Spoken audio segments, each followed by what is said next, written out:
Hey everyone, welcome back to our channel. If you're new here, please subscribe. I'd really love that. If you're returning, how you doing? Okay, re-upload because apparently I hit a nerve because my video was muted. Yeah, so we're going to try this again. All right, so the first thing that we're going to talk about, and I am moving, I'm bouncing, I'm giggly, um, is for New York. Okay, the residents of New York. Appellate court reinstated New York's governor's power to enforce certain rules to keep you locked in, quarantine rules. It's election season, and that means that you can be taken away from your home, detained, put into camps without any proof of the ick.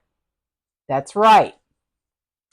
So attorney Bobby Ann Cox, and Bobby is with an IE at the end, okay, says it allows the Department of Health to pick and choose which New Yorkers they can lock up or lock down without any proof of the ick.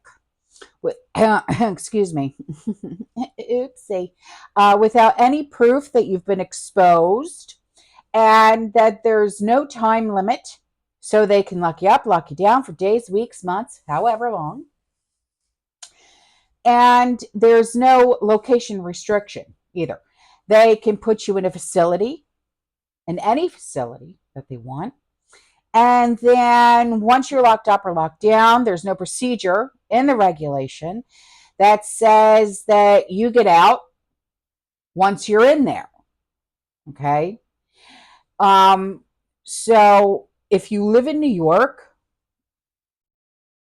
run, Forrest, run. I mean, you know what? I don't know. Okay. If you own a house, it's up to you, whatever you're going to do. I know easier said than done, but hey, I mean, unless you don't mind them coming in and pulling what they pulled in that movie Songbird from what was it, 2020, 2021.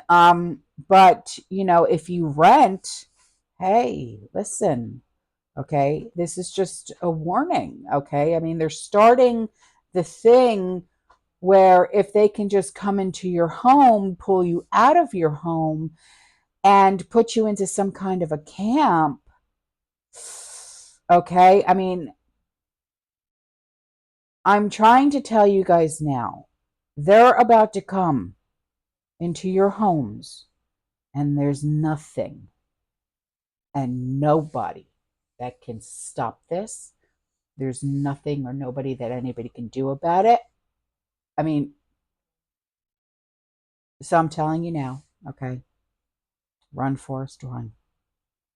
Okay, if you can get out of New York, awesome sauce. All right.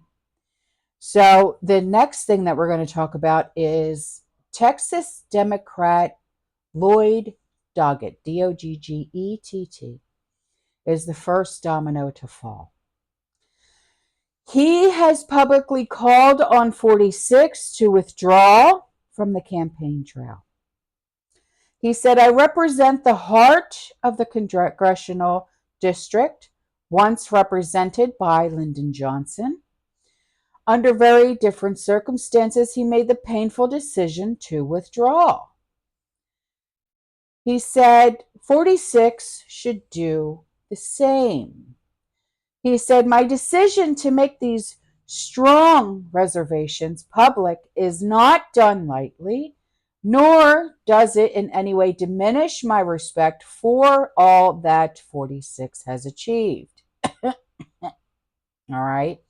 So recognizing that unlike Trump, now these are not my words. So don't say, oh my God, I must unsubscribe. Why? These are not my words. Recognizing that unlike 45, 46's commitment has always been to our country, not himself, I'm hopeful that he will make the painful and difficult decision to withdraw. I respectfully call on him to do so. So the third thing I'm going to talk about is the Nationwide Bank, that is in the UK, has refused to give a depositor 5,000 British pounds sterling from his own account at the bank. The people in the UK may want to reconsider fast if leaving money in the bank right now is a very smart move. Okay.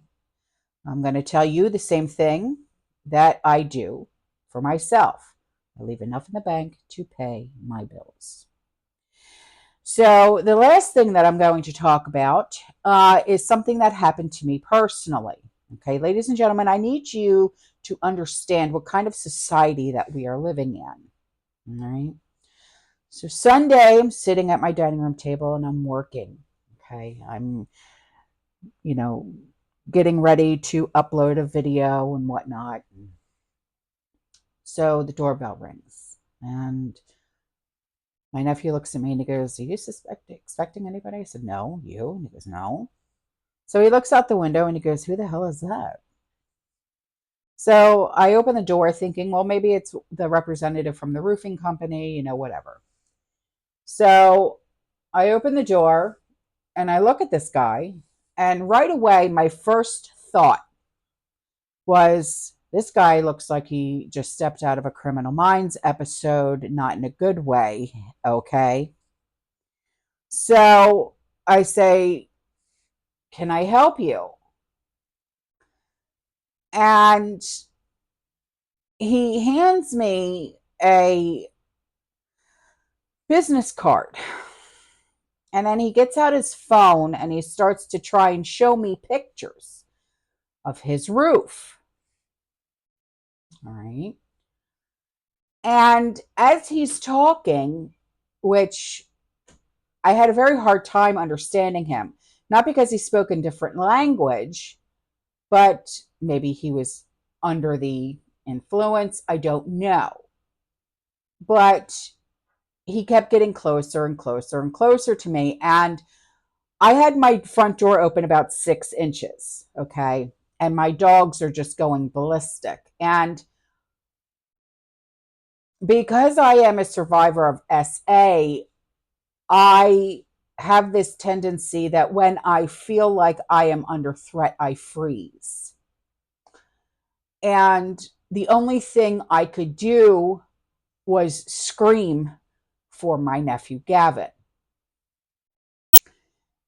And this guy had gotten so close to me, I mean, literally within inches of my face, I could smell his breath.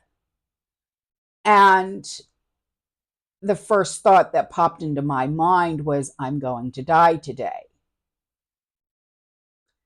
So I scream Gavin, and I'm screaming his name, and he's in the bathroom and he comes running out. He sees what's going on and that I can't move. He grabs me from behind, pulls me inside the house, shuts the door, locks all the locks, and says, "What the was that?" And I said, "I don't know." That's all I could get out. And I was in full panic mode. So, guys, listen, if your wife is a stay at home mom, she's a homemaker, a homesteader, whatever the case may be, because of the kind of society that we live in right now, I'm urging you, when you are working or whatever the case may be, please just call her every once in a while, out of the blue, just to make sure that everything is safe on the home front. Okay. Because yes, okay, I realize that we can take care of ourselves. Maybe we can even defend ourselves. But there might just be that one moment where we freeze. Okay. Because ladies, I know I've been there. I've done that. I've got the t-shirt and the tattoo and the memories to go along with it. Okay. I froze. I froze. And I was in my own home. I froze. Okay. And I'm not ashamed to say that. I froze. So